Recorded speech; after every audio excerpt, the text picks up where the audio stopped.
እኔ በግሌ እናንተም ወንድሞቼም ጋር ወደፊትም እስካሁንም እያደረኩት የመጣሁት እኔ ማንም ፖለቲካ ተሸካሚ አይደለሁም። ካሉት ኮሚቴዎች መሃል በድፍረት የምናገረው ደፍሬ እንደውም ውጭ ላይ ሆነ ብጣሽ የዲያስፖራ ብር እየላክ ልታዘን የምትፈልግ ዲያስፖራ ገደል ግባ እስከነ ብር እየተሳደብያለሁ። አቃላችሁ ብዙዎቹ ያቃሉ።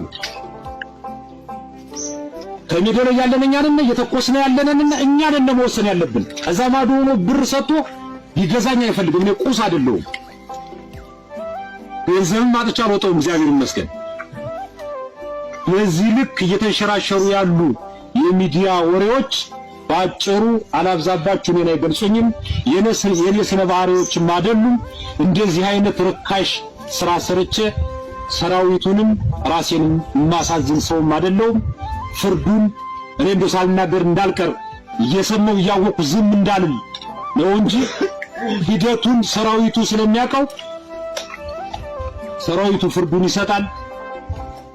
ውጭ ላይ ተቀምጦ ሱፍና ከራባቱን አዘጋጅቶ በኔ መሞትና በኔ ደም መጥቶ ስልጣን ሊይዝ ባልገባቸው አባቶቻችን ያሰድቡናል በጫንቃ በጀርባ ዋሻ ውስጥ ተወሽቀው በአማራ ትግል ውስጥ ቅንጣት ታክል አስተዋጽኦ የሌለው ሰው ግን ብድግ ብሎ ያልሆነ ስም ሲሰጥ ህመሙ ከባድ ነው። ነገር ግን የአንድ ታጋይ ኳሊቲ የአንድ ታጋይ መለኪያ እንደዚህ አይነት ቻሌንጆችን ሁሉ ተቋቁሞ ማሳለፍ ነውና እየተደረጉ ያሉ ነገሮችን ከዚያ የጸዳ መሆኑን የጸደው መሆኑን ይሄ ቤቴ የከፋይ መጥቼ ተሸሸኩበት